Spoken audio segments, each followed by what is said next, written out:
Transplanting के अलग अलग मेथड रहते हैं। एक मैनुअल तरीका ट्रांसप्लांटिंग होता है, जैसे मैंने आगे बताया, वैरायटी के ऊपर डिपेंड करेगा। जब चार चार पत्ते का हो जाता है 15-20 दिन के बाद में हो जाता है, 15 से 30 दिन के बीच में नॉर्मली अब ट्रांस निकाला जाता है नर्सरी से और उसको मेन फील्ड में डाला जाता है। अगर मॉडिफाइड मैट नर्सरी है तो सीडलिंग नॉर्मली जैसे 15 से 20 दिन में तैयार हो जाता है।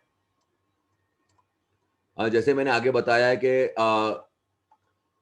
नर्सरी सीडलिंग तैयार हो जाता है, उसको खींच के पडलिंग करके लेवल फील्ड के अंदर डाल देना चाहिए। अगर जरा सा भी डिले रहता है तो उसमें जो पौधा तैयार हुआ होता है उसका मरने के चांसेस आ जाते हैं।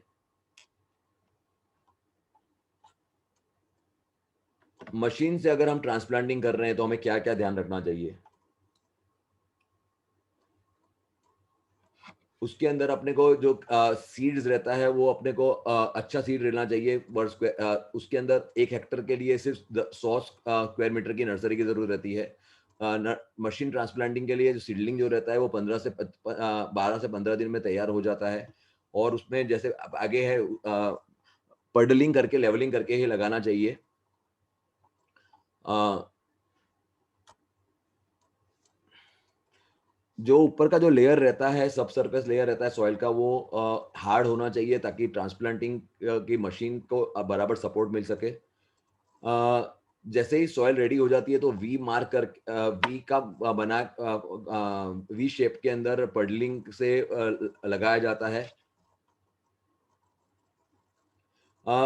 मशीन से लगाते समय एक बात का बहुत ध्यान रखना चाहिए कि जो जमीन हो वो बिल्कुल भी ड्राई ना हो, और ताकि आराम से ट्रांसप्लांटिंग हो सके। फर्टिलाइजेशन नॉर्मली जो रिकमेंडेड डोज जो है हाई यील्डिंग क्रॉप के लिए, जो हाई यील्डिंग वैरायटी है वो एज पर यूनिवर्सिटी वो है 60 से 65 एन, 26 पी और 24 के। नॉर्मली जो फर्टिलाइजर दिया जाता है वो ब्रॉडकास्टिंग की तरह दिया जाता है। नाइट्रोजन जो है वो मोबाइल न्यूट्रिएंट है, इसलिए वो इजीली मिल जाता है। नाइट्रोजन का पूरा जो डोज है 2 से ढाई बैग का यूरिया का जो भी है वो 30 से 70 दिन में रहेगा। हम उसको हमने अलग अलग स्टेज के हिसाब से, अलग अलग जो वेरायटी रहती है उसके हिसाब से भी डिवाइड कर रखा है, वो आपको नेक्स्ट स्लाइड में आएगा। नाइट्रोजन का जो बाकी का भाग है वो सोइंग के बाद लगाना चाहिए। फॉस्फोरस का जो 1 से 1.5 बैग का जो डीएपी है वो लगाते समय ही सोइंग से पहले दिया जाता है। फॉस्फोरस जो है वो इमोबाइल है और इजीली अवेलेबल नहीं रहता है, इसलिए वो शुरू में ही उसको कर देना चाहिए क्योंकि फॉस्फोरस की अवेलेबिलिटी भी कम रहती है। पोटैश की भी शुरू में रिकमेंडेड है, लेकिन पोटैश को आप सेकेंड डोज के अंदर पीछे भी दे सकते हैं। ये हमारा रिकमेंडेशन डोज है अलग अलग तरह की टाइप की वैरायटी के लिए। अगर आप शुरू में सीड ट्रीटमेंट है तो सूडोस के साथ में या माइक्रोस के साथ में उसको सीड को ट्रीट कर सकते हैं। आपकी कौन सी वैरायटी है? आपकी 105 दिन की वैरायटी है तो उसे हमें शॉर्ट वैरायटी बोलते हैं, 135 वाली है लॉन्ग है, तो उसके हिसाब से है। कोई भी वैरायटी आप लगा रहे हैं तो आप बेसल डोज के अंदर डीएपी, यूरिया, एमओपी, मार्वल जी और कॉम्बी सॉइल, तो इन सबका मार्वल जी जो है वो कॉम्बिनेशन रहता है ह्यूमिक फुलविक एमिनो सीविड प्लस सभी तरह के बायो फर्टिलाइजर्स का। कॉम्बी सॉइल जो है वो सभी कंप्लीट माइक्रोन्यूट्रिएंट, क्योंकि जिंक की जरूरत बहुत ज्यादा रहती है चावल के अंदर, तो सारे के सारे माइक्रोन्यूट्रिएंट उसके अंदर कवर हो जाते हैं। जो एक्टिव टिलरिंग स्टेज रहता है, जब 7वें दिन पे जब पहुंचता है तो एक हमने स्पेशल प्रोडक्ट बनाया है जैसा पैडी माइक्रोब्स बोलते हैं, जो आपको प्रति एकड़ 1 लीटर डाल देना चाहिए पानी के साथ में। फिर एक्टिव टेलरिंग स्टेज, जब उसको टेलरिंग का स्टार्ट आता है तो अराउंड शॉर्ट ड्यूरेशन वैरायटी के अंदर 35 से 40 दिन में, मीडियम वैरायटी में 50 से 55 दिन में, और लॉन्ग वैरायटी के अंदर 55 से 60 दिन में यूरिया और एमओपी देना है। पिनेकल की जो दाना बर आने की जो शुरू के स्टेज रहती है उसके अंदर 45 से 50 दिन में urea ammonium sulphate short duration variety के लिए, 70 से 75 दिन के अंदर मीडियम ड्यूरेशन वैरायटी के लिए, और लॉन्ग ड्यूरेशन वैरायटी के लिए 85 से 90 देना चाहिए। यूरिया या अमोनियम सल्फेट आप दोनों में से कुछ भी दे सकते हैं। जो हेडिंग स्टेज रहता है, जो दाना भरने का जो स्टेज रहता है, उसके अंदर आपको 70 से 75 दिन के अंदर लास्ट स्टेज जो रहता है उसमें यूरिया और अमोनियम सल्फेट वापस देना रहता है। कुछ लोग इस स्टेज में एमओपी भी देते हैं। हम एक रिकमेंड करते हैं कि इसी समय पर एक स्प्रे लेना चाहिए 13045 पोटेशियम नाइट्रेट का और सिलिका फर्टिलाइजर का। ये दाना भरने के लिए बहुत ज़्यादा ज़रूरी रहता है। तो ये हमारी जो अलग-अलग रिकमेंडेशन है कि बेसल डोज़ पे माइक्रो मार्वल जी और कॉम्बी सॉइल, सीड ट्रीटमेंट के लिए सूडोस्पी और माइक्रोब्स का हमारा रिकमेंडेशन है। जब नया पत्ता फर्स्ट लीफ आने के साथ होता है तब उस समय हमने पैडी के लिए माइक्रोब्स बनाया है, वो लिक्विड फॉर्म में है, वो भी ये वाला माइक्रोब्स भी यूज़ कर सकते हैं या पैडी माइक्रोब्स भी यूज़ कर सकते हैं आप। अ, 75 से 105 दिन के अंदर हमारा रिकमेंडेशन है कि आप सिल्फर और उसके साथ में 13-045 पोटेशियम नाइट्रेट का स्प्रे करिए। ये जो जो हमने अपने प्रोडक्ट रिकमेंड किए हैं, इसकी पूरी हमने किट बनाई है। इस किट के अंदर जितने 1 एकड़ की जो किट है वो अगर आप अलग-अलग एमआरपी के हिसाब से 6,940 होता है, जिसको हम अलग-अलग खरीदते हैं तो 3,850 होता है और हमारी offer price with courier charge पूरे भारत के लिए है 3199 मतलब ₹3200। इसके अंदर 1 एकड़ के लिए सारी चीज़ें के जो भी रिक्वायरमेंट है, उत्कर्ष की सारी प्रोडक्ट इसमें आ जाएँगी। पानी कैसे देंगे? कितना पानी के लिए क्या ध्यान रखेंगे? पानी देने का जो तरीका रहता है वो बंड फार्मिंग सिस्टम होता है जिसके अंदर पूरा का पूरा चारों बाजू से पानी को बंद कर दिया जाता है ताकि पानी ना बाहर जा सके। पानी 7 से 10 दिन के लिए हार्वेस्टिंग से पहले भर के रखना ज़रूरी रहता है। नॉर्मली 1 किलोग्राम चावल बनाने के लिए नॉर्मली 1500 लीटर पानी की ज़रूरत रहती है। तो आप कितना प्रोडक्शन ले रहे हैं इसलिए बहुत ज़्यादा पानी की ज़रूरत रहती है चावल के लिए। और कंटिन्यूअसली फ्लडिंग सिस्टम फॉलो की जाती है ताकि खरपतवार ना उगे और सफिशिएंट पानी की सप्लाई रहे। फ्लड इसलिए दिया जाता है ताकि जो न्यूट्रिएंट हम दे रहे हैं, जो हमने रिकमेंड किया है उसकी अवेलेबिलिटी अच्छी रहे। मॉइस्चर का स्ट्रेस नहीं पैदा हो और micro climate condition favourable crop के अंदर रहे। पानी देने के क्या-क्या तरीके हैं? एक कंटिन्यूअस सबमर्जेंस मतलब पूरा का पूरा टाइम भर के रखना या एक तरीका है जिसमें कुछ देर के लिए भर के रखना है, कुछ देर के लिए नहीं रखना है। तो कौन से में क्या है वो अपने देखते हैं। कंटिन्यूअस सबमर्जेंस के अंदर वहाँ पर नॉर्मली देखा जाता है कि जहाँ पर न्यूट्रिएंट्स की अवेलेबिलिटी अच्छी हो सके इसलिए कंटिन्यूअस सबमर्जेंस करके रखते हैं और खरपतवार का मैनेजमेंट भी अच्छी तरह किया जाता है। नॉर्मली शैलो सबमर्ज में जिसमें ज़्यादा नहीं भरा जाता है, उसके अंदर शैलो सबमर्जन सिस्टम के अंदर 5 सेंटीमीटर तक क्रॉप के अंदर भर के रखा जाता है। ये एकदम सही तरीका रहता है। पानी कम भर रहे हैं तो भी अच्छा नहीं रहेगा, पानी ज़्यादा भर रहे हैं तो भी अच्छा नहीं रहेगा। तो इससे सबसे अच्छी यील्ड आती है। इंटरमिटेंट सबमर्जेंस के अंदर कंटिन्यूअस जो लैंड सबमर्जन होता है उसमें बहुत ज़्यादा पानी की ज़रूरत रहती है। तो अगर आपके पानी की अवेलेबिलिटी नहीं है या इरिगेशन की रिक्वायरमेंट कम करते हैं तो ये इंटरमीडिएट सबमर्जन का फॉलो किया जाता है। जब आपके हवा के अंदर भेज का प्रमाण बहुत ज़्यादा हो और टेम्परेचर बहुत ज़्यादा हाई ना हो, लो इवेपोरेटिव हो, तो ये इंटरमिटेंट सबमर्जन का सिस्टम चल सकता है। लेकिन तो भी सबमर्जन जो क्रिटिकल स्टेज रहते हैं और सैचुरेट नहीं हो जाए उसको मेंटेन करने के लिए हमें पानी से भर के रखना चाहिए। अगर ज़मीन आपकी काली है और उसमें क्रैक होना शुरू हो जाता है तो भी वो बहुत ज़्यादा नुकसानकारक है। जो क्रिटिकल जो स्टार्ट स्टेजेज़ हैं जो मैंने आपको अभी बताई थी, इसके अंदर भी मैंने लिखी थी, ये रिकमेंडेशंस के अंदर।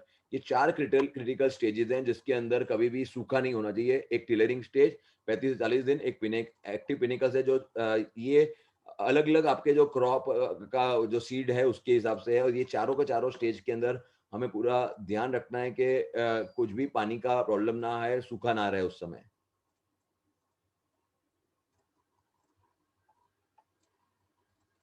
दूसरा कंटीन्यूअस फ्लो इरिगेशन। पानी अगर लो लो लैंड वाली जो राइस रहती है तो वहाँ पे पानी खड़ा रहता है तो पानी पानी की रिक्वायरमेंट ज़्यादा हो जाती है उस समय कंपेयर टू फ्लोइंग वाटर एक फील्ड से दूसरे फील्ड का। अगर अगर कंटिन्यूअस पानी एक फील्ड से दूसरे फील्ड में अगर जा रहा है तो ग्रेन की जो यील्ड रहती है वो बढ़ जाती है क्योंकि जो भी खराब सॉल्ट जमीन में इकट्ठे हुए होते हैं वो एक जगह से दूसरी जगह से आराम से निकल जाते हैं। दूसरा रहता है रोटेशनल इरिगेशन। इसके अंदर भी बहुत ज्यादा पानी की क्वांटिटी की जरूरत रहती है लेकिन रेगुलर इंटरवल पे रहती है। इस तरह से किया जाता है ताकि पानी उसमें भरा नहीं जाता है लेकिन दो इरिगेशन के बीच में रेगुलरली पानी दिया जाता है। इरिगेशन उसके अंदर पानी इस तरह दिया जाता है कि पानी की बिल्कुल भी किसी भी स्टेज में कमी नहीं आनी चाहिए। ये नॉर्मली वहाँ पे किया जाता है जहाँ पर पानी की जो सप्लाई है वो कम रहती हो। वीड मैनेजमेंट, खरपतवार का मैनेजमेंट या निंदामन का रहता है। अगर हम अच्छी तरह से बार-बार अच्छी तरह से पॉलिंग कर रहे हैं और पानी को अच्छी तरह से भर रहे हैं, तो लोलैंड के अंदर वीड मैनेजमेंट उसके अंदर बहुत ज़्यादा अच्छा रहता है। अगर आप कोई कल्चरल प्रैक्टिसेस कर रहे हैं, मतलब सेकंड एक दूसरा क्रॉप ले रहे हैं कि चावल अपने धान के साथ में एज़ोला उगा रहे हैं, धान के साथ में कोई अ ग्रीन मैन्योर जैसे कि उगा उगा रहे हैं, शण उगा रहे हैं, तो वीड का जो खरपतवार रहते हैं, वो काफ़ी लेवल पर कंट्रोल हो जाते हैं।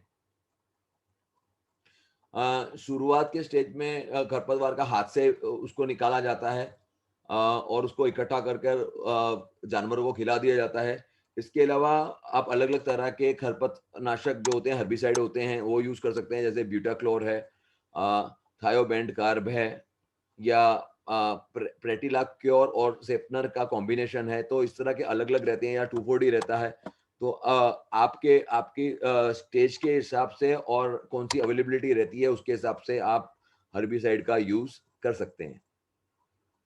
क्रॉप रोटेशन का बहुत महत्व रहता है कि अगर आप नॉर्मली दलहन वाले जो क्रॉप रहते हैं, लेग्यूम्स जिसे कहा जाता है, उनको क्रॉप रोटेशन में यूज़ किया जाता है। ये नॉर्मली उन जगह पे यूज़ किया जाता है जहाँ पे पानी की सप्लाई कम रहती है। जहाँ पे भी क्रॉप रोटेशन करते हैं या दूसरा क्रॉप लेते हैं, तो वहाँ पर नॉर्मली धान की खेती साल में 1 बार होती है। बाकी के टाइम पर दूसरा क्रॉप लिया जाता है या ज़मीन को खुला रखा जाता है।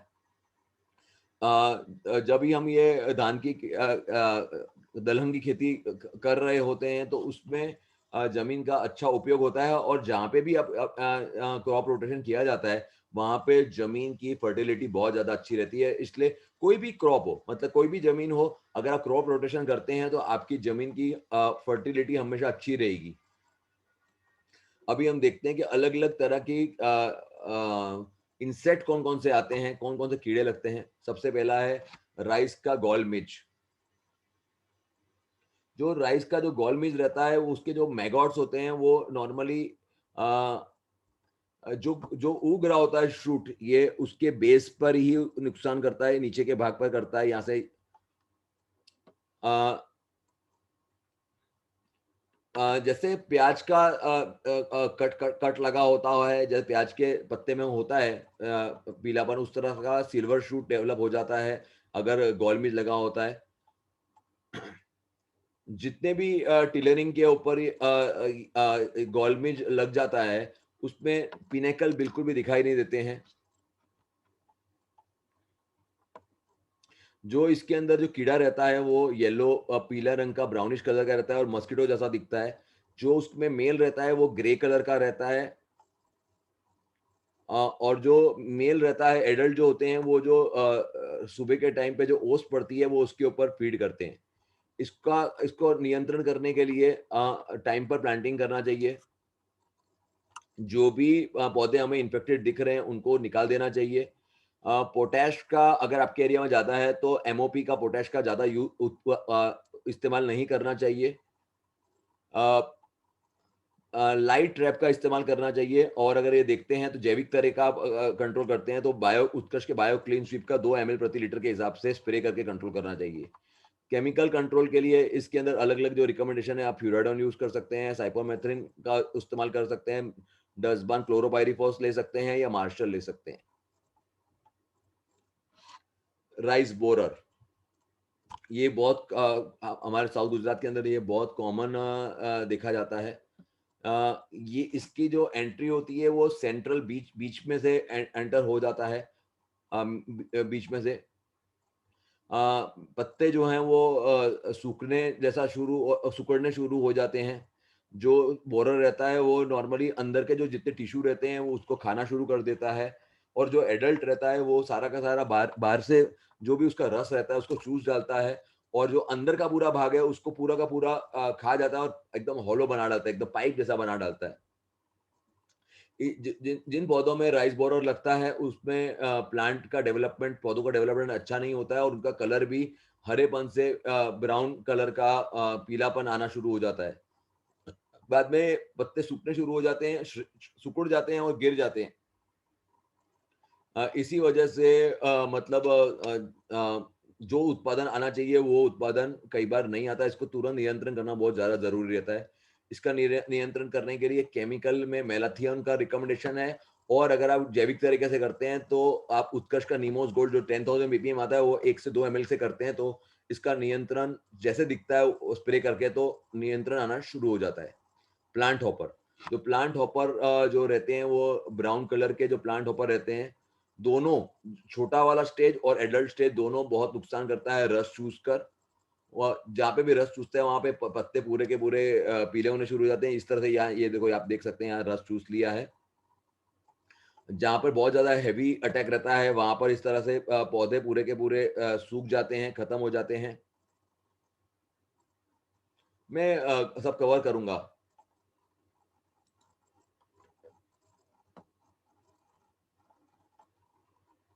पूरे के पूरे सूखने शुरू हो जाते हैं। इसको हॉपर हॉपर से जला हुआ हो ऐसा भी कहा जाता है। ये दूसरे तरह का लीफ हॉपर है।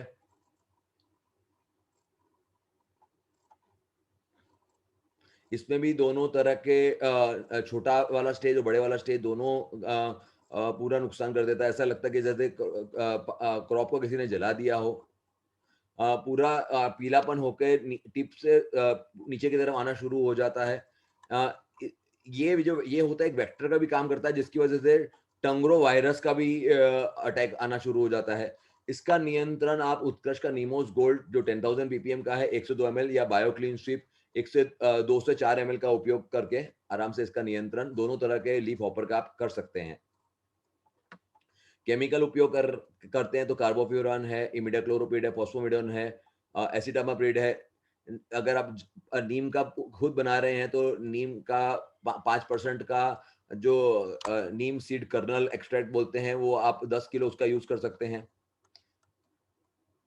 या जैसे हमारा उत्कर्ष का नीमोस कोल्ड प्रेस आता है उसका भी 2 से 3 बार स्प्रे करते हैं तो प्लांट लीफ हॉपर और लीफ हॉपर का नियंत्रण आता है। थ्रिप्स, थ्रिप्स का नॉर्मली अटैक जब पत्ता शुरू में निकल रहा होता है, पतला होता है, उसका अटैक तब देखा जाता है। जब थ्रिप्स का अटैक होता है तो वो रस चूस लेता है और इस तरह का सफेद सफेद दिखना शुरू हो जाता है। जहाँ अगर अटैक ज्यादा होता है तो जो पत्तों की जो टिप होती है वो ऊपर से सिकुड़नी शुरू हो जाती है और टेढ़ी मेढ़ी होनी शुरू हो जाती है। थ्रिप्स का कंट्रोल आप क्विनालफॉस है, इमिडाक्लोरोपिड है, बहुत सारी दवाई फॉस्लेन है उससे कर सकते हैं, या जैविक तरीके से उत्कर्ष का बायोक्लीन स्वीप 4 एमएल के हिसाब से करते हैं तो थ्रिप्स का नियंत्रण खूब आसानी से हो जाता है।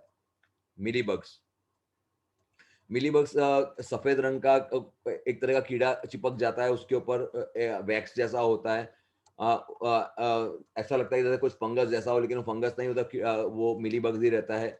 तो जहाँ पे मिलीबग्स रहता है वहाँ पे सर्कुलर पैचेस आने शुरू हो जाते हैं और पौधा एकदम कमजोर हो जाता है, पीला होके उसका ग्रोथ नहीं आती है। उसकी मैनेजमेंट करने के लिए जो भी दूसरे खरपतवार अंदर है उसके जो उसके होस्ट है उसको निकाल देना चाहिए। रेगुलरली देख लेना चाहिए कि जरा सा भी दिख रहा है तो उस पौधे को भी वहां से निकाल देना चाहिए जैसे ही हो। जब भी जरूरत पड़े तो प्रिवेंट, अगर आपके एरिया में ज्यादा आ रहा है तो आपको नीम आधारित दवाई जैसे 10,000 बीपीएम है उसका उपयोग करें, या मछली का जो ऑयल आता है उसका उपयोग करें। केमिकल उपयोग करना है तो रोगर जो डाइमिथियोड होता है या प्रोपेनोफोस 2 एमएल के हिसाब से आप कर सकते हैं ऑल्टरनेटिवली। राइस ब्लैक बग, जो राइस ब्लैक बग होता है वो बहुत बड़े मात्रा में रस चूस डालता है पौधे का। अ, राइस ब्लैक बग की वजह से प्लांट के अंदर पूरा का पूरा उसका कलर उड़ जाता है जैसे आप ये देख रहे हैं, और ऊपर के जो नए पत्ते होते हैं वो पूरे मर जाते हैं और जो नए पत्ते निकल रहे होते हैं वो भी खुलते नहीं है। प्लांट का ग्रोथ अटक जाता है और नई टिलरिंग उसके अंदर बिल्कुल भी नहीं आती है। इसके नियंत्रण करने के लिए आप उत्कर्ष का बायोक्लीन सिर्फ 2 से 3 एमएल के हिसाब से, या केमिकल नियंत्रण कर रहे हैं तो क्लोरोपाइरिफोस है या क्लोरेंट्री प्रोल है उसका उपयोग आप कर सकते हैं। राइज हिस्पा या स्पाइनी बीटल, आप ये देख सकते हैं इसके अंदर ये काले रंग का कीड़ा अलग अलग इसके ऊपर दिख रहा है। ये कीड़ा काले रंग का दिखता है लेकिन ये जो डैमेज करता है तो पूरा का पूरा वो रस चूस डालता है और वहाँ पे सफ़ेद रंग का इस तरह का दिखाई देना शुरू हो जाता है। इसका नियंत्रण के लिए आप उत्कर्ष का बायोक्लीन स्वीप भी यूज़ कर सकते हैं या क्लोरोपाइरीफॉस का उपयोग कर सकते हैं। ये सब अलग-अलग तरह के कीड़ा के लिए आईपीएम की अलग-अलग स्ट्रैटेजीज़ हैं, जो सभी तरह के कीड़े के ऊपर लागू होती हैं।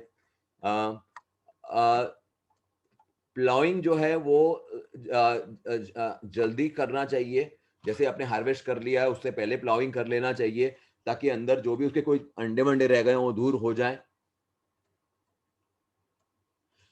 नॉर्मली अगर आपके यहाँ पे कीड़े का प्रॉब्लम बहुत ज़्यादा है, तो आप अर्ली मैच्योरिंग रेजिस्टेंट या टॉलरेंट वैरायटी लो।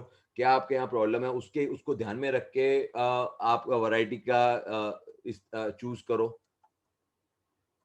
अगर आपका पिछला क्रॉप का कुछ रटून या कुछ अंदर रह गया हो, तो उसे आप पूरी तरह से निकाल लो और कोई भी ग्रासी वीड या कोई भी खरपतवार अंदर है, आस-पास में है, उससे भी एकदम अच्छी तरह से निकाल लो या गोलमीज अगर आया है, तो भी कुछ भी अंदर कचरा नहीं रहने देना चाहिए। जो नेचुरल एनिमीज़ जो होते हैं, बहुत सारे ऐसे कीड़े होते हैं, जिसके जैसे है प्लेटीगैस्ट्रिड है, यूपेलिड है या टेरोमेलिड करके हैं, तो ये अंदर रहें ताकि ये दूसरे कीड़ों को खा जाएँ, तो उनको इस तरह के जो नेचुरल एनिमीज़ रहते हैं, अगर उनको आपको बचाना है, तो आपको केमिकल का उपयोग कम से कम करना पड़ेगा, तो ऑर्गेनिक का उपयोग ज़्यादा करना पड़ेगा। आप नाइट्रोजन और पोटेशियम जो फर्टिलाइज़र है, जो किसान लोग बहुत ज़्यादा अब यूज़ कर रहे हैं, हमने रिकमेंडेशन किया, उससे बहुत ज़्यादा कई लोग यूज़ करते हैं, उसको छोटे-छोटे टुकड़ों में दें और ताकि मैनेजमेंट कीड़ों का अच्छी तरह हो सके। एक साथ में क्या बोलते हैं प्लांटिंग को एक स्टैगर्ड प्लांटिंग एक साथ में प्लांटिंग नहीं करें ताकि इन्फेस्टेशन जो कीड़ा आ रहा है वो बच सके। अ, अगर आपके वहाँ पे गोलमिर्च लग गया है तो 5 से 7 दिन के अंदर पूरा का पूरा पानी बाहर निकाल दें, ताकि गोलमिर्च का कंट्रोल किया जा सके। गोलमिर्च नॉर्मली शाम को 6 से 10 के बीच में ज़्यादा एक्टिव होता है, इसलिए आप लाइट का एक ट्रैप लगा सकते हैं शाम के समय 6 से 10 के बीच में। अगर गोलमिर्च का बहुत ज़्यादा अटैक है, तो आप नीम का अलग-अलग एक्सट्रैक्ट बना सकते हैं, खुद बना सकते हैं या 10 गविया बना सकते हैं, फिश ऑयल यूज़ कर सकते हैं, 10,000 पीपीएम जो हमारा नीमोज़ गोल्ड आता है, उसका उपयोग कर सकते हैं या हर्बल प्लांट एक्सट्रैक्ट जो होता है, जैसे हमारे शील्ड है, थ्रिपोज है, आप उसका उपयोग कर सकते हैं ताकि गोलमिर्च का आप नियंत्रण कर सकें। जो भी क्रॉप का जो कचरा बचता है उसको कलेक्ट करके उसको खत्म कर देना चाहिए। खेत को अच्छी तरह सफाई रखनी चाहिए। मीलीबग्स आए हैं तो डाइमिथाइल का उपयोग करें या उत्कर्ष का जैविक तरह से आप कर रहे हैं तो उत्कर्ष का बायोक्लीन स्वीप का उपयोग करें।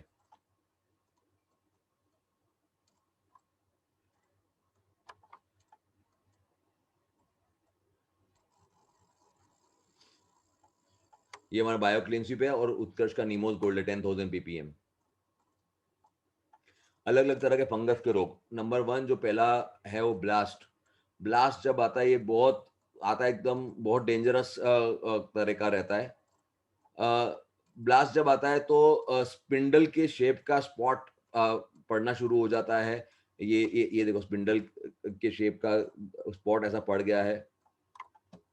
जो नीचे का भाग रहता है वो पूरा का पूरा सड़ना शुरू हो जाता है। ये जो ब्लास्ट का रोग है वो किसी भी स्टेज पे आ सकता है, नर्सरी की स्टेज पे आ सकता है, टिलरिंग के स्टेज पे आ सकता है या फ्लावरिंग स्टेज पर आ सकता है। इसकी मैनेजमेंट के लिए जैसे हमने शुरू में आपको बताया कार्बनिज़्म से 12 घंटे के साथ में कर सकते हैं। सीड को ट्रीट कर सकते हैं। बहुत ज़्यादा नाइट्रोजन का उपयोग मत करें, तो ब्लास्ट नाइट्रोजन का ज़्यादा उपयोग करने से आता है। ट्रांसप्लांटिंग के समय आप जो जड़ें होती हैं उसको उत्कर्ष के ट्राइकोस के अंदर या फंग ट्री के अंदर 2 से 3 एमएल के हिसाब से कर सकें, ताकि ब्लास्ट के सामने नियंत्रण रहे। अगर आपके एरिया के अंदर ब्लास्ट का प्रॉब्लम बहुत ज़्यादा है, तो जो ब्लास्ट की रेज़िस्टेंट वैरायटी है, उनका ही उपयोग करें, दूसरी कोई वैरायटी ना लें। Brown spot.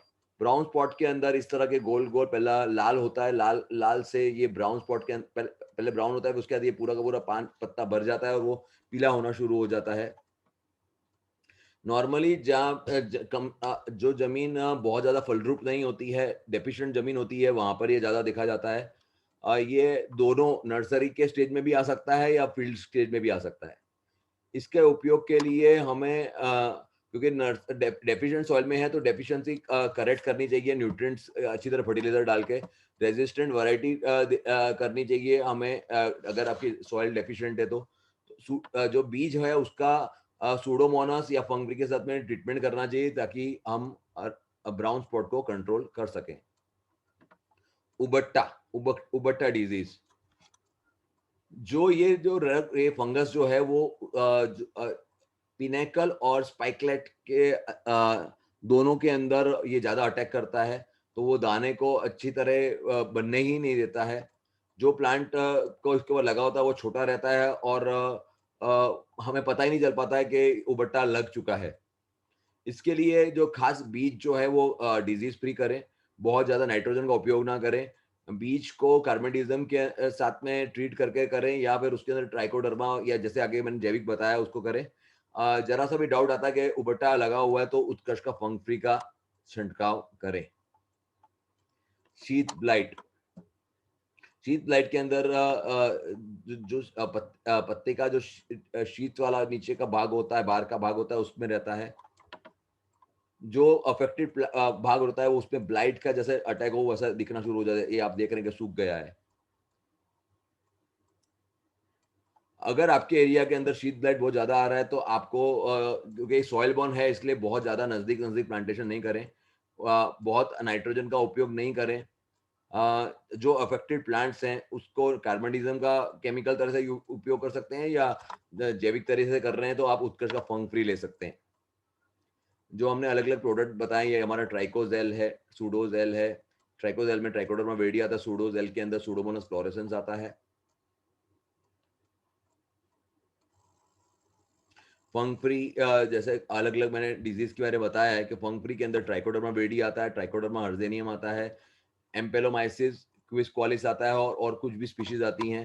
तो ये संपूर्ण जैविक प्रोडक्ट है, बहुत सारे डिजीज़ को कंट्रोल करता है और बहुत इफेक्टिव तरह से करता है। एक और बैक्टीरियल ब्लाइट भी आती है। बैक्टीरियल ब्लाइट जब आती है तो पत्ते पहले पीले होते हैं और फिर सफ़ेद होते हैं, मार्जिन के आसपास के पूरे होने शुरू हो जाते हैं।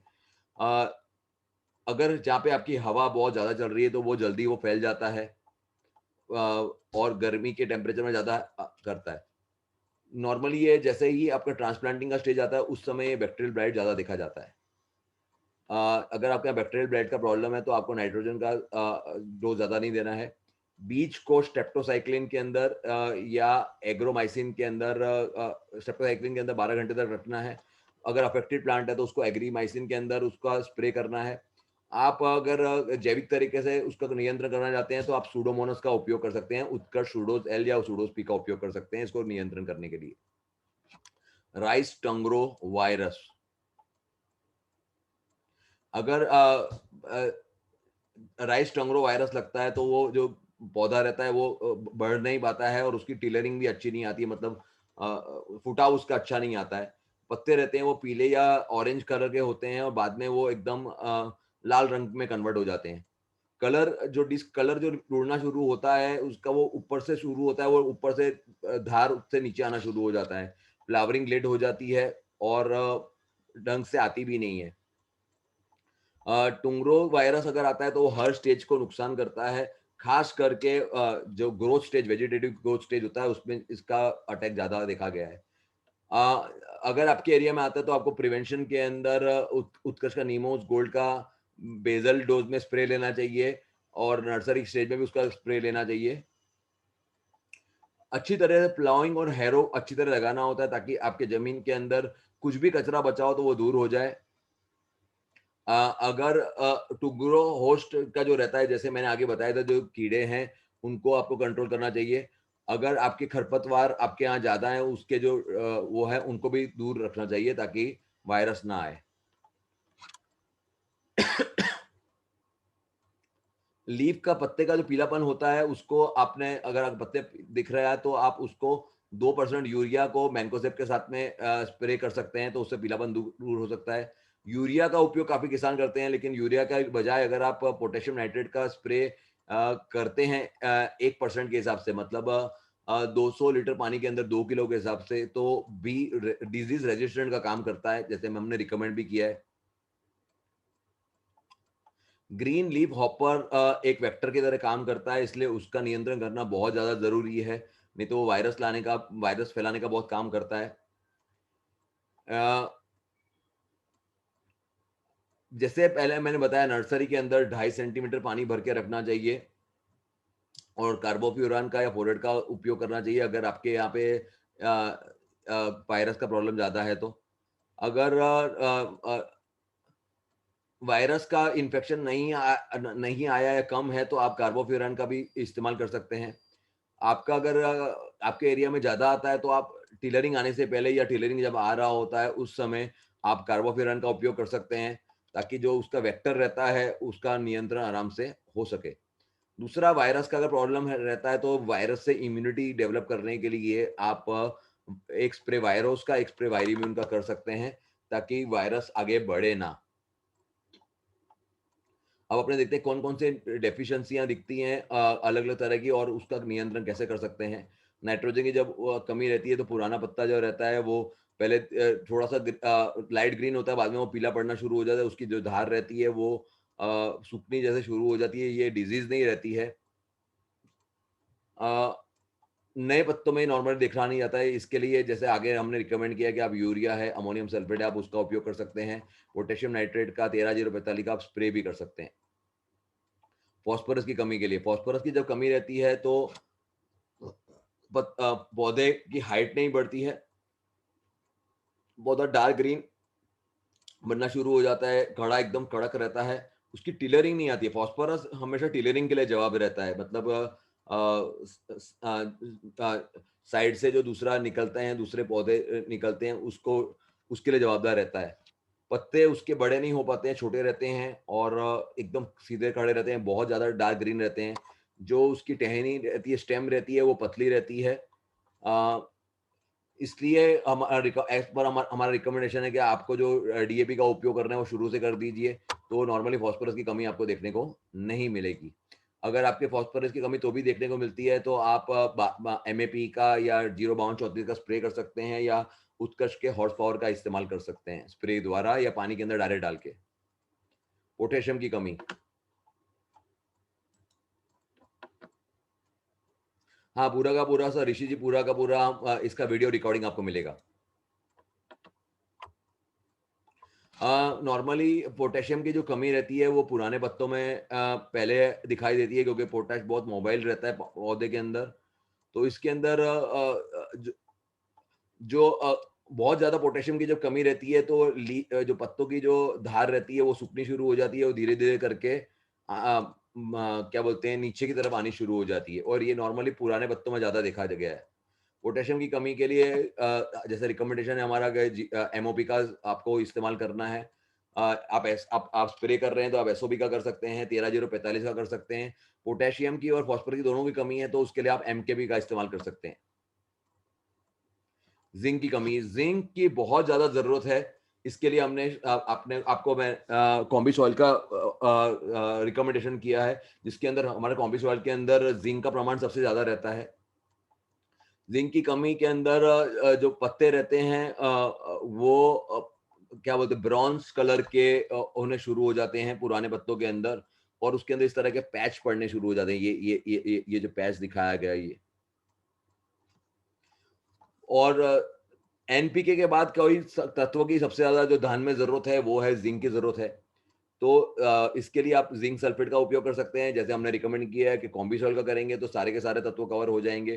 तो भी इतना इस्तेमाल करने के बाद भी अगर आपको ज़िंक की कमी दिखाई देती है, तो आप ज़िंक ईडीडीए का भी स्प्रे कर सकते हैं, 1 से 2 ग्राम प्रति लीटर पानी के, जो हमारा ज़िंक गैप के नाम से आता है, उत्कर्ष zinc gap.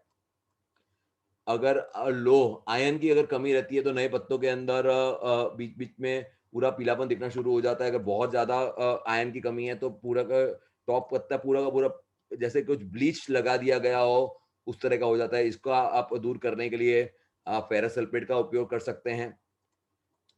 Ferrous sulphate already combi soil के अंदर आता ही है, वो आपको हमने बेसल में डालने के लिए बोला है। अगर फिर भी कमी दिखती है, तो आप FEEDT है जो हमारा फिगरो के नाम से आता है। FEEDA आप पानी के अंदर डायरेक्ट दे सकते हैं या DTPA का भी स्प्रे कर सकते हैं अगर आपकी सॉइल की पीएच 6.5 या उससे कम है तो।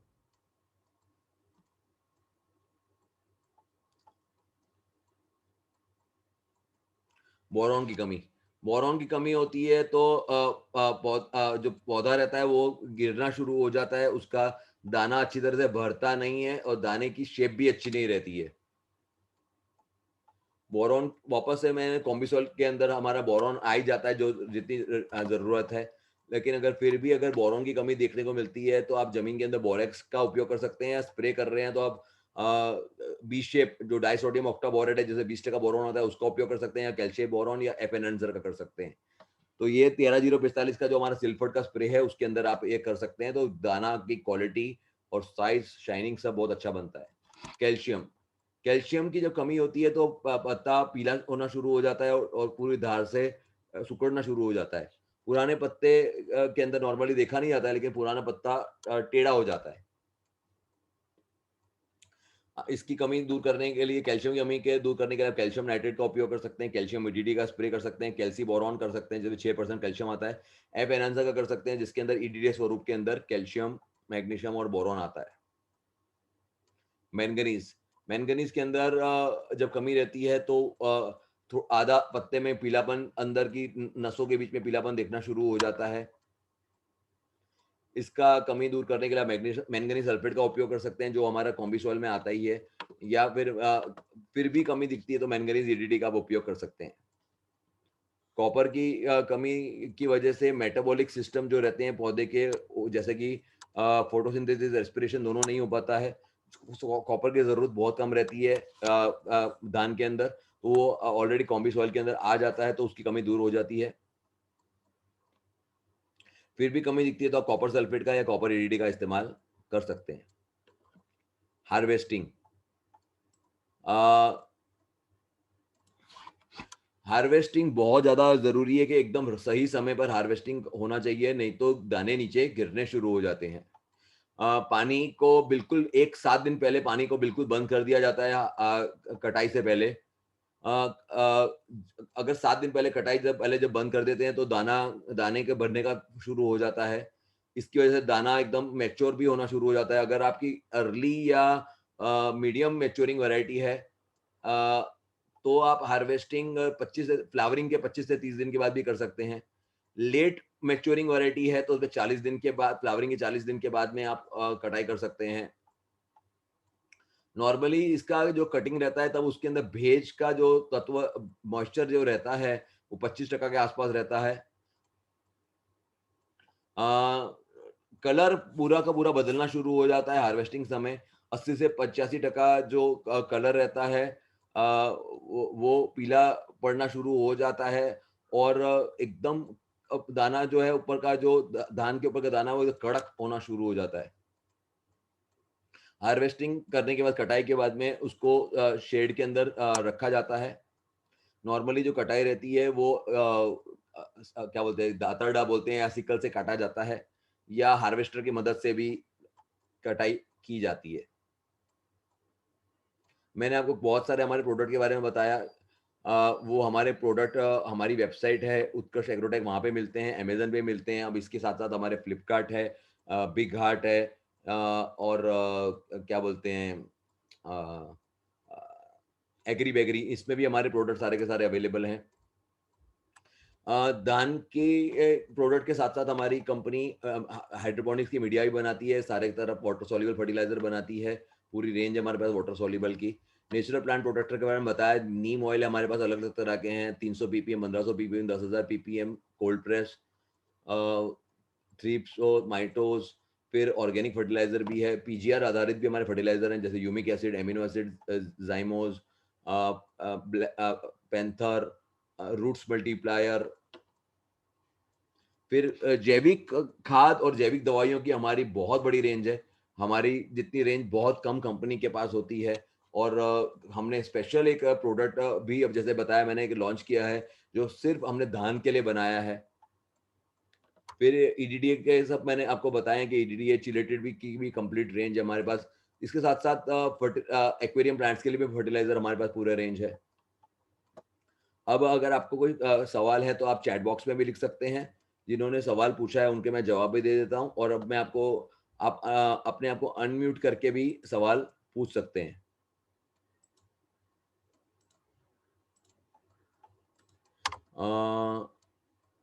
आपके जो सवाल, अभी मेरा बंद हो गया था, सवाल नहीं है। अगर कोई भी आपका सवाल है तो आप चैट बॉक्स में वापस लिख सकते हैं, क्योंकि हेलो मेरा सर। बीच में बंद हो गया था तो मिस हो गया है वो।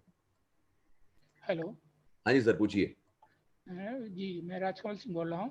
कहाँ से? ये आप राजकमल सिंह बोल रहा हूँ, यूपी बाराबंकी से। हाँ बोलिए राजकमल जी। ये मैं 1 एकड़ के लिए ऑर्गेनिक करना चाहता हूँ, उसमें आपके यहाँ क्या-क्या है? हाँ, ऑर्गेनिक अगर आप एक्सक्लूसिवली करना चाहते हैं तो मैं रिकमेंड करूंगा कि आप अपना गोबर खाद या अच्छा कंपोस्ट बनाइए। वो कम से कम पाँच नहीं, दस नहीं दिन सर, डालिए। ऐसा है, गोबर खाद तो उपलब्ध नहीं है। आपके यहाँ कोई मतलब नाइट्रोजन, फास्फोरस और ये आपके यहाँ? हाँ, हमारे प्रोडक्ट के अंदर मैं बता सकता हूँ जो ऑर्गेनिक कंप्लीट है, जैसे हमने मार्वल जी का रिकमेंडेशन किया है। एक मार्वल जी आप ले लीजिए, एक पैडी माइक्रोब्स ले लीजिए, और एक सिर्फ माइक्रोब्स ले लीजिए। ये जी, 3 प्रोडक्ट हैं। इसके साथ साथ आप हमारा स्ट्रेस फ्री है, उसका बार बार आप स्प्रे कर सकते हैं 2-3 बार, ताकि वो ग्रोथ स्टेज में और जैसे मैंने बताया कि एक क्या माइक्रो न्यूट्रिएंट्स के लिए आप हमारा एम्प्रोकॉम्बी करके आता है, उसका आप उपयोग कर सकते हैं। स्ट्रेस भी हमारा ये ऑर्गेनिक प्रोडक्ट है। और ये जो जैविक हमारी जो खाद्य है, मार्वल जी, माइक्रोब्स और पेडी माइक्रोब्स, ये इनका वो उपयोग कर सकते हैं। प्रोडक्ट ब्रोशर ये मैं ग्रुप के अंदर शेयर कर दूंगा विवेक जी, अपने जी व्हाट्सएप ग्रुप के अंदर। जी मेरा नंबर जी, भी है, अगर और आपको आप डायरेक्ट बोलेंगे वो भी कर दूंगा। ये आपके यहाँ अभी तक कोई ऑर्गेनिक का हर्बिसाइड है, बना है? अभी तक हमारी नहीं सर, जानकारी में नहीं, तो अरबी आप साइड, क्या? अरबी साइड ऑर्गेनिक का मेरे ध्यान में आज तक कोई आया नहीं है। नहीं, वही मेरी मेरी भी जानकारी में नहीं है। नहीं, तो मैं तो 21 साल से कर रहा हूँ, और मैंने तो पूरा ज्यादातर काम ही ऑर्गेनिक में किया है। जी। नहीं है। अच्छा। शुक्रिया तो अमित इसको सिंह जी। व्हाट्सएप ग्रुप पे डाल देना इसको, तो देखते हैं हाँ, और ये जिधर। वीडियो 2 दिन के अंदर अपने पोस्ट कर देंगे, उसके अंदर क्या बोलते हैं, ग्रुप के अंदर, यूट्यूब के ऊपर लॉन्च करने के बाद में। ओके, धन्यवाद। आप चैट बॉक्स में भी लिख सकते हैं, सर प्लांट टेम्परेचर स्ट्रेस के कारण क्या दवाई या फर्टिलाइजर दिया जा सकता है? टेम्परेचर के कारण जो स्ट्रेस आता है उसके लिए हमारा स्ट्रेस फ्री है। स्ट्रेस फ्री का अगर आप स्प्रे करते हैं और मार्वल जी का आप करते हैं तो स्ट्रेस से बचा जा सकता है। विवेक जी, मेरा मोबाइल नंबर सब जगह लिखा हुआ है, 982413333044, सब जगह लिखा हुआ है। आप नोट जी कर लीजिए। आप मुझे व्हाट्सएप भी जी कर सकते हैं। जी सर।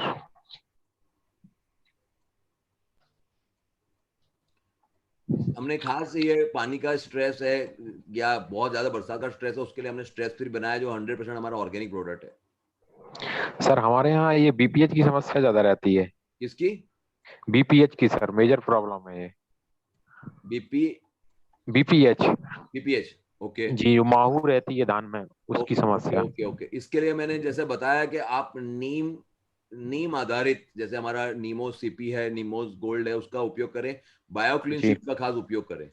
जी जी जी निमेटोज पी और माइक्रोब्स को आप आराम से मिला सकते हैं सर, सुमित जी, आराम से निमेटोज पी और उसको आप, मैंने कवर किया है ब्राउन प्लांट हॉपर बराबर एकदम, उसका पूरा अपनी स्लाइड आई थी उसकी। हेलो। हाँ हाँ सर जी, बोलिए।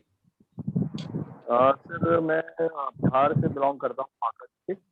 मैं हाँ जी। तकरीबन 15 एकड़ धान की खेती करता हूँ। हाँ जी। तो हमारे यहाँ एक चैलेंज देखा है जो हार्वेस्टिंग के टाइम पे मोस्टली आता है, उसका मुझे बायोलॉजिकल नाम तो नहीं पता उस डिजीज का, लेकिन हमारे एरिया में उसको भनभनिया बोला जाता है। वो क्या है? वो बहुत आप परेशान उसका करता है फोटो सर हर शेयर साल। करेंगे ना, फोटो शेयर करेंगे तो ही मालूम पड़ पाएगा, क्योंकि क्या है कि हर हर राज्य की खुद की अपनी अपना खुद की वोकेबलरी है, तो हर जगह हाँ, पता नहीं रहता। आप फोटो शेयर करेंगे तो फोटो देख के मालूम पड़ जाता है कि क्या प्रॉब्लम है। एक्चुअली सर वो होता ऐसा है कि जब हार्वेस्टिंग के पहले वो छोटे छोटे कीड़े होते हैं, वो उड़ते हैं। जब आप खेत के मेड़ के ऊपर जाओगे तो वो उड़ते हैं और वो पूरा का पूरा ऐसा लगता है कि पूरा साफ कर जाता है, मतलब चूस लेता है पूरा रस। धान में कुछ बचता नहीं। सर मैंने जितने भी कीड़े धान में पड़ते हैं सबका मैंने कवर कर लिया है। आपने पूरा मेरा अच्छा। प्रेजेंटेशन देखा है? हाँ देखा सर। उसमें आपका आपका कौन सा कलर का कीड़ा है, जो भी, क्योंकि कीड़े भी बहुत अलग अलग कलर के थे। सर वो ब्राउन कलर के कीड़े होते हैं। हॉपर होता है वो? तो आप सर ब्राउन वो ब्राउन छोटे ब्राउन प्लांट हॉपर तो नहीं बोल रहे? Brown plant hopper? मेरे पास सर लास्ट ईयर क्रॉप के मेरे पास कुछ इमेजेस होंगे, वो चाहिए तो मैं शेयर करूंगा सर आपको। हाँ प्लीज सेंड करिए ना, तो क्या रहता है, ग्रुप में डालिए तो सबके लिए उपयोगी रहेगा। हाँ ग्रुप में ही डालूंगा सर।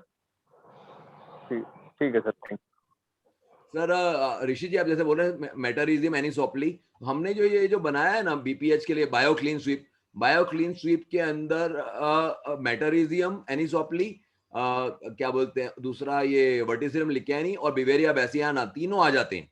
इसलिए हम बोलते हैं कि बीपीएच के लिए ब्राउन प्लांट हॉपर के लिए आप आराम से बायो क्लीन स्वीप का उपयोग करिए, बहुत अच्छे रिजल्ट है उसके।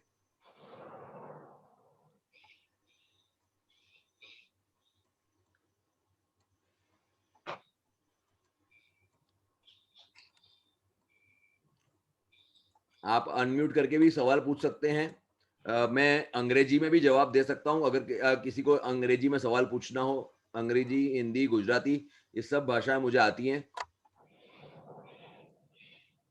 क्योंकि कुछ कुछ किसान मित्र साउथ से भी हैं।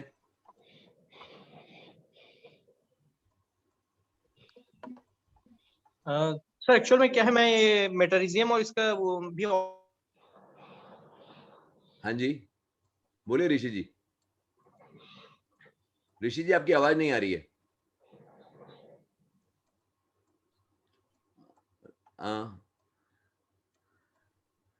मैंने जैसा बताया ना, मेटरिज्म अगर आपको अकेला यूज करना है तो हमारा मेटरोज पी, मेटरोज एल दोनों आता है, लेकिन हमने ये खास करके कॉम्बिनेशन बनाया ताकि सारा का सारा क्या बोलते हैं, कोई डाउट ना रहे, हर तरह का पेस्ट एक ही दवाई के साथ कंट्रोल हो तो जाए। इसलिए ना मैं सिंगल सिंगल ऑर्डर कर दिया जी। हाँ ओके सर।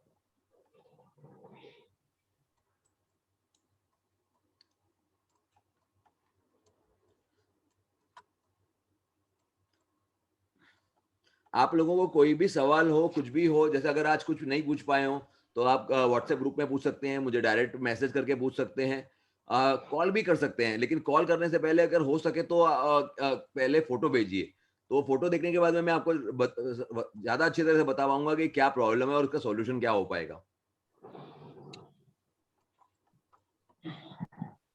अगर मेरा एक एक्चुअली थोड़ा सिली साउंड करेगा, बट थोड़ी सी क्यूरियोसिटी है, मैं इसके लिए पूछ रहा हूँ। जो मेरे जितने भी धान खेत हैं जिसमें मैं धान लगाने वाला हूँ, मैं सबके सब में मैंने मूंग लगाया हुआ है। क्या लगाया हुआ है? ठीक है, तो ऐसा हमारे इधर बोला जाता है, मूंग। ओके ओके, हाँ क्या बोला जाता है? मूंग की खेती होती है। हाँ जी, वो लगाया हुआ है। हाँ तो मूंग क्या बोल रहे हैं सर? बोलिए ना, मैं सुन रहा हूँ। हेलो, बोलिए बोलिए, मैंने कुछ बोला नहीं है। हाँ तो उसमें ऐसा बोला जाता है कि अगर मूंग हम लोगों ने हरा खाद के तरह भी यूज होता है, तो उसमें डीएपी डालने की जरूरत नहीं होती है धान ये करने के टाइम पे। तो क्या ऐसा है? बिकॉज मेरा ऐसा मानना था कि हम थोड़ा बहुत हमको डीएपी देना चाहिए, बट लोग जो घर में अपने जो पुराने लोग हैं, गार्जियन लोग हैं, वो मना करते हैं कि ज्यादा फर्टिलाइजर होने से भी धान खराब हो जाता है। सर तो क्या करना चाहिए सर? जो भी ग्रीन मैन्योर बोलते हैं, जिसको आपने हिंदी में कुछ शब्द यूज किया, मेरे को शब्द नहीं पता, ग्रीन मैन्योरिंग कहा जाता है। तो ग्रीन मैन्योरिंग के अंदर नाइट्रोजन फिक्स होता है, पोटेशियम फॉस्फोरस कभी फिक्स नहीं होता। तो आप डीएपी को नहीं कर सकते, आप नाइट्रोजन का उपयोग कम कर सकते हैं। अच्छा, क्योंकि क्या है कि वो जो गांठें होती हैं उसकी, अगर वो आपने जड़ों से ऊपर से काट दिया है, आपने उसको प्लाव नहीं किया है, तो वो जड़ें नीचे रह जाती हैं, तो वो नाइट्रोजन देने का काम करती हैं, फॉस्फोरस देने का काम नहीं करती हैं। नहीं, जड़ें नहीं सर, एक्चुअली कैसा रहता है, वो पूरा का पूरा प्लांट ही रोटावेटर से ये करके उसको गला दिया जाता है जमीन के अंदर, लेकिन उसके अंदर नाइट्रोजन फिक्स करने का काम ज्यादा होता है, फॉस्फोरस का काम नहीं होता है। आप क्योंकि फॉस्फोरस डीएपी आप थोड़ा सा कम कर सकते हैं, लेकिन बहुत ज्यादा कम मत करिए, या फिर आप कोई ऑर्गेनिक स्वरूप में फॉस्फोरस दीजिए। नाइट्रोजन कम, कोई भी ग्रीन मैन्योर देते हैं तो नाइट्रोजन कम होता है। If I use Nematode P and microbes, sir आप केमिकल फर्टिलाइजर के साथ भी हमारा यूज कर सकते हैं, हमारे प्रोडक्ट एनकैप्सुलेटेड है। सुमित जी, आप नेमेटोज पी माइक्रोब के साथ में केमिकल फर्टिलाइजर के साथ यूज कर सकते हैं, नेक्स्ट डे भी यूज कर सकते हैं। 1 एकड़ के लिए आपको 1 किलो बहुत हो गया। आप माइक्रोब यूज कर रहे हैं या नेमेटोज पी यूज कर रहे हैं, आपको 1 एकड़ में 1 किलो सफिशिएंट हो गया। और सर ये जो आपने परचेस करने के लिए जो तरीके बताए कि अमेजोन, फ्लिपकार्ट, तो ये आपके जो वेबसाइट है ये उत्कर्ष एग्रोकेम, इस पे डायरेक्टली खरीदना बेटर है या अमेजोन वगैरह के थ्रू खरीदना? सबसे रेट कम हमारे वहीं पे है, लेकिन कुछ एरिया के अंदर जैसे डिलीवरी नहीं होता है, कुछ होता है, सबसे सस्ता आपको हमारी वेबसाइट से ही पड़ेगा। ओके, और हमारी थैंक यू। वेबसाइट पे कभी कभी स्कीम भी चलती रहती है, जैसे अभी भी एक स्कीम चल रही है कि 5,000 के साथ एक साथ में खेती आप एक साथ में 5,000 का खरीदते हैं तो वो सोना चांदी स्कीम भी हमारी है, तो उसका भी आप अभी बेनिफिट ले सकते हैं।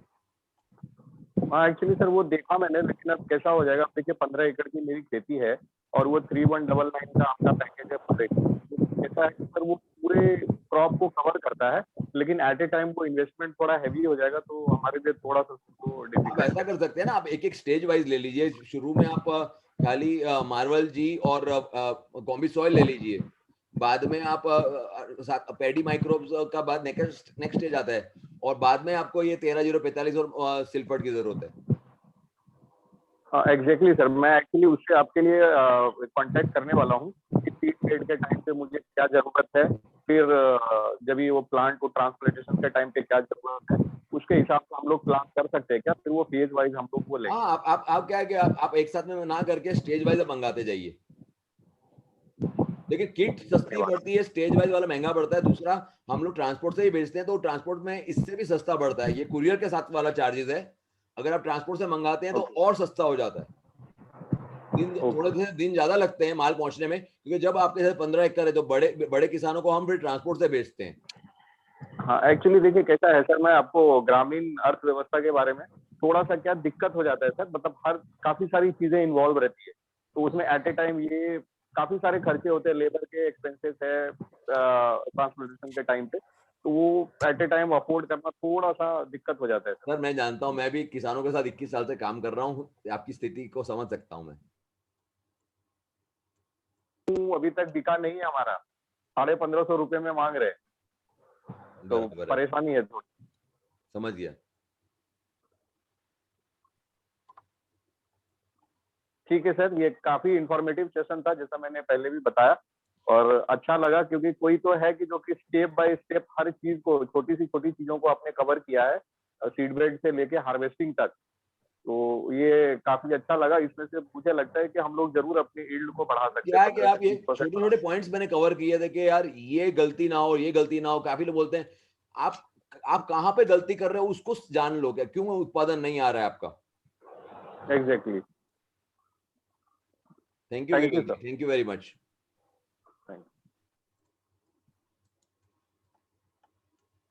खूब खूब धन्यवाद सभी को ये वेबिनार अटेंड करने के लिए। मैं आप सभी के लिए अवेलेबल हूं, आप कभी मुझे संपर्क कर सकते हैं, और इसका वीडियो 2 दिन में कर देंगे। आप YouTube चैनल हमारा सब्सक्राइब कर लीजिए, तो आपको नया कोई भी वीडियो आता तो मिल जाएगा। आप फेसबुक पे हमारा पेज लाइक कर लीजिए, तो भी आपको सारी इंफॉर्मेशन हमारी मिलती रहेगी। यहाँ पे इसको बंद करते हैं, एंड करते हैं वेबिनार को। Thank you very much.